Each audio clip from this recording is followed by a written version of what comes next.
اعوذ باللہ من الشیطان الرجیم بسم اللہ الرحمن الرحیم. درود پاک. اللہم صلی علی سیدنا و مولانا محمد و علی آل سیدنا و مولانا محمد و آلہ وسلم علیہ. حاضرین محترم، ناظرین اور سامعین، دورہ تفسیر القرآن، پارہ نمبر 17، رکوع نمبر 13، سورہ حج بلکہ آیات 41، 42، 43 اور 44. اللہ تعالیٰ کی بارگاہ میں دعا ہے کہ وہ ہم سب کو قرآن حکیم کا فیض عطا فرمائے.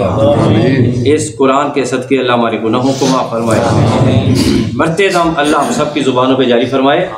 اشہد ان لا الہ الا اللہ وحدہ لا شریک لہ واشہد ان محمدا عبدہ ورسولہ. اور آخرت میں اللہ تعالیٰ قرآن حکیم کے تصدق سے جس وقت ہم محشر میں آئیں تو یہ آیات جو ہم پڑھ رہے ہیں، سیکھ رہے ہیں، ہمارے چہرے پر چمک رہے ہیں. آج کا جو درس ہے 4 آیات پہ ضرور مبنی ہے لیکن مختصر ہے. پہلی آیت اللہ تعالیٰ ارشاد فرماتے ہیں، سورہ حج آیت نمبر 41، الذین، وہ لوگ جو ان مکناہم، اگر ہم انہیں اقتدار بخشیں، فی الارض، زمین میں، فی الارض، زمین میں، اقاموا الصلاۃ، پہلا وہ کام یہ کرتے ہیں کہ وہ صحیح نماز ادا کرتے ہیں. سبحان اللہ. نماز قائم کرتے ہیں.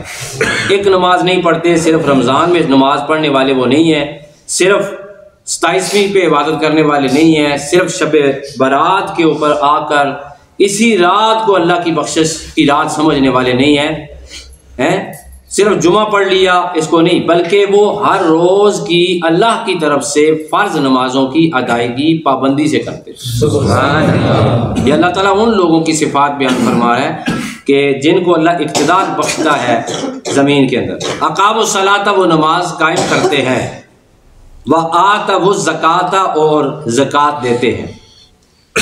تیسری صفت کیا ہے؟ وَأَمَرُوا بِالْمَعْرُوفِ، اور حکم کرتے ہیں لوگوں کو نیکی کا، وَنَهَوْا، اور روکتے ہیں عن المنکر، برائی سے. وَلِلَّهِ عَاقِبَةُ الْأُمُورِ، اور اللہ تعالیٰ کے لیے ہی ہے سارے کاموں کا انجام. اس آیت کے مصداق کون ہے؟ یہ آیت کس کے لیے ہے؟ علامہ قرطبی مالکی رحمۃ اللہ تعالیٰ علیہ اپنی تفسیر قرطبی میں لکھتے ہیں کہ حضرت ابن عباس رضی اللہ تعالیٰ عنہما کے مطابق اس حدیث کے مصداق حضور کے مہاجرین صحابہ اکرام ہیں اور خلفائے راشدین ہیں. اور کون ہے جی؟ اچھا، میں ڈیٹیل میں کسی وقت پھر آپ کو بتاؤں گا، لیکن آپ کے سکول اور کالجز کی کتب میں اور ویسے ہمارے بچپن میں ہمیں غلط بتایا گیا کہ خلفائے راشدین 4 ہیں. خلفائے راشدین 4 نہیں ہیں. خلفائے راشدین کتنے ہیں؟ 5. بولے سارے 5. خلفائے راشدین کتنے ہیں؟ 5. رحمت دو عالم صلی اللہ علیہ وسلم نے ارشاد فرمایا کہ میرے بعد خلافت 30 سال تک رہے گی. کب تک؟ 30 سال. تو 29 سال اور 6 ماہ اس وقت پورے ہوتے ہیں جب حضرت علی رضی اللہ تعالیٰ عنہ شہید ہوتے ہیں، اور پھر 6 ماہ کی خلافت حضرت امام حسن مجتبی رضی اللہ تعالیٰ عنہ کی ہے. تو 6 جب تک نہیں ڈالیں گے حضور کی حدیث پر عمل نہیں ہوگا. سمجھ آ رہی نہیں آ رہی؟ تو خلفائے راشدین کتنے ہیں جی؟ 5. 4 نہیں ہیں. خلفائے راشدین کتنے ہیں؟ 5 ہیں. آگے چلتے ہیں. تو وہ کہتے ہیں جی اس آیت کا مصداق کون ہے؟ خلفائے راشدین ہیں.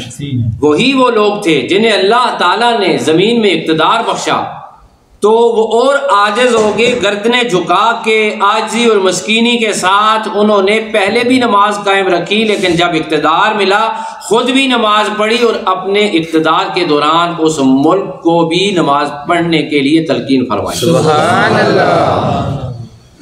جھک گئے اور زکوٰۃ بھی ادا ہوتی رہی ان کے دور میں، اور وہ نیکی کا حکم بھی کرتے رہے. ہم تو ڈرتے ہیں نا, ہم تو نہیں کرتے, شرم آتی ہے, آگے سے لوگ مذاق اڑاتے ہیں, مولوی کہتے ہیں, ایسا ہی ہے نا.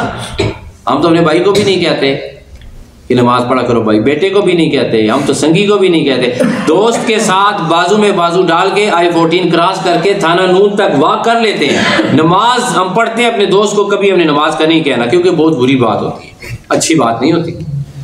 ہمارا ایک دوست ہے ادھر شاید بیٹھا ہو, چھوٹا بچہ تھا, ہم اس کو دیکھ کے یقین کریں موٹیویشن لیتے تھے کہ بڑا زبردست قسم کا بچہ ہے, اور اس کے نماز پڑھنے سے ہماری نماز جو ہے صحیح ہو رہی ہے, بڑا خشوع خضوع, نماز میں پہلے آنا. وہ دوستیاں بنی, بجائے اس کے کہ ہمارا یہ بچہ دوستوں کو ادھر لے کے آتا, تو اب نمازوں کے دوران ہم جمع ڈھونڈتے رہتے ہیں, اس کے دوست اسے واپس ادھر لے جاتے ہیں, آؤ ادھر جاتے ہیں, ادھر جاتے ہیں, ملوں پر جاتے ہیں, نصیر آباد جاتے ہیں, فلاں جگہ جاتے ہیں. تو یہ ہوتا ہے, ہمارے اندر اتنی چارجنگ ایمان نہیں ہے, اور ہمیں فکر بھی نہیں ہے, ہم تو کسی کو نہیں کہتے. تو میرے پیارے بھائیو, یہ بہت ہی خطرناک قسم کی صورتحال ہے, تاکید ہے بہت بڑی, وعید ہے بہت بڑی. ایک حدیث بار بار جو روایت بیان کی گئی ہے بنی اسرائیل کی, کہ وہ اللہ پاک نے فرمایا بستی پہ کیا کرو, جا کے تباہ کر دو ان کو. تو حضرت جبرائیل امین عرض کرتے ہیں یا اللہ, وہاں ایک بابا جی ہیں, وہ تو بڑے زبردست عبادت کرتے, ایک لمحہ بھی ضائع نہیں کرتے جس میں انہوں نے عبادت نہ کی ہو, ہر لمحے وہ عبادت کرتے ہیں, کوئی لمحہ بغیر عبادت کے نہیں گزارتے. اللہ نے فرمایا کہ اسی کی وجہ سے عذاب, اس کے دل میں روشنی تھی تو اس نے کسی دوسرے کو نہیں بتایا, اس کو بھی مارو, اس کی کوئی عبادت قبول نہیں ہے, اس لیے کہ اس نے دوسروں کو بتایا ہی نہیں. ایک مولوی بتاتا رہے, ایک کلا بندہ کی کرے, ایک کلا بندہ لوگوں کو کہتا رہے.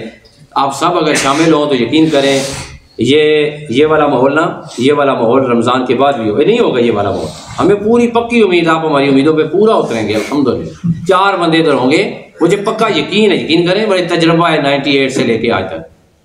یہ ہماری بالکل, ہم ایمان ہمارا تازہ ہوتا ہے. پس منظر میں کیا ہوتا ہے, ہم یہ سوچتے ہیں صرف خدا ہمیں نظر آتا ہے, اور خدا کے ہم بندے صرف رمضان میں ہوتے ہیں. انا للہ و انا الیہ. رمضان کے بعد بھی یہ ماحول ہو بھائی, مزہ آ جائے, تو پھر کتنا مزہ ہو. رمضان میں کتنی رحمت ہوتی ہے, آگے پیچھے بھی رحمت ہو, اندر کڑتا رہتا ہوں میں, یہ کیا ہم کر رہے ہیں. آپ لوگ نہیں پریشان نہ ہو, آپ نہیں, پورا پاکستان ایسا ہے, بلکہ پورا انڈیا, پوری دنیا کے مسلمان ایسے. ہاں, نئے مسلم جو ہے نا وہ ٹھیک. میں آپ کے لیے دعا کرتا ہوں, یا اللہ تعالیٰ میرے ان دوستوں کو رمضان کے بعد پورے 12 مہینے صبح کی نماز پابندی کے ساتھ, جماعت کے ساتھ پڑھ کر, درس سن کر جانے کی توفیق عطا فرمائے. دعا ہو گئی ہے, خالی دعاواں نال کام نہیں چلتا. تو سامنے سوچتا ہے تھوڑا جا ورک بھی کر, اوکھا ہونا ہے بھائی, جسم اٹھال کے اوکھا ہونا ہے, ذرا کم کر سوتا. آگے چلتے ہیں. اور ایک تفسیر یہ ہے کہ اس کے مصداق مہاجرین ہے, یا اس کے مصداق جو ہے وہ ہر زمانے کے لوگ ہیں کہ جن کو اللہ تعالیٰ اقتدار عطا فرماتا ہے, وہ یہ سارے کام ضرور کریں. وہ یہ سارے کام کیا کریں, ضرور کریں.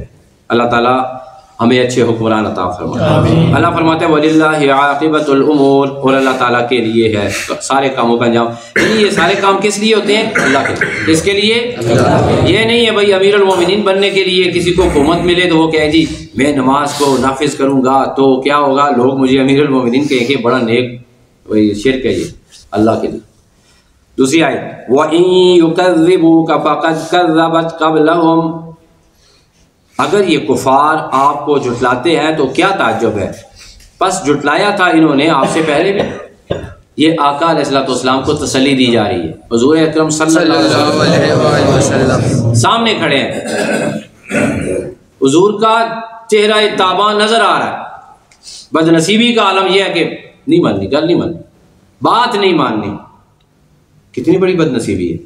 پھر حضور پریشان ہوتے, رنجیدہ خاطر ہوتے تھے, کڑتے تھے کہ یہ لوگ میرے ہوتے ہوئے بھی اللہ کی طرف نہیں آ رہے. اپنی نجات, قبر بھی اچھی ہو جائے گی, ان کی آخرت بھی اچھی ہوگی, لیکن نہیں کر, پریشان ہوتے تھے, ٹینشن ہوتی تھی حضور اکرم صلی اللہ علیہ وسلم. پھر اللہ پاک نے دوبارہ, یعنی کہ بار بار ایسی آیات نازل کی, حضور کا دکھ خدا کو بھی گوارا نہیں ہوا. اللہ نے پھر قرآن مجید کی آیات نازل فرمائی کہ میرے پیارے محبوب کو تسلی ہو جائے.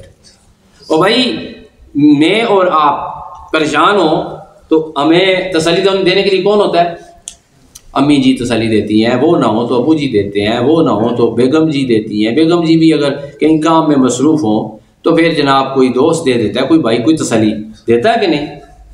لیکن یار کیا شان ہے ہمارے پیارے رسول کی کہ جن کو تسلی دینے والا خدا ہے، جن کو تسلی دینے والا رب ذوالجلال ہے، کتنی بڑی شان ہے۔ اللہ فرماتا ہے وَإِن يُكَذِّبُوكَ، اگر یہ آپ کو جھٹلاتے ہیں، آپ کی بات نہیں مانتے، فَقَدْ كَذَّبَتْ قَبْلَهُمْ، تو جھٹلایا تھا ان سے پہلے بھی،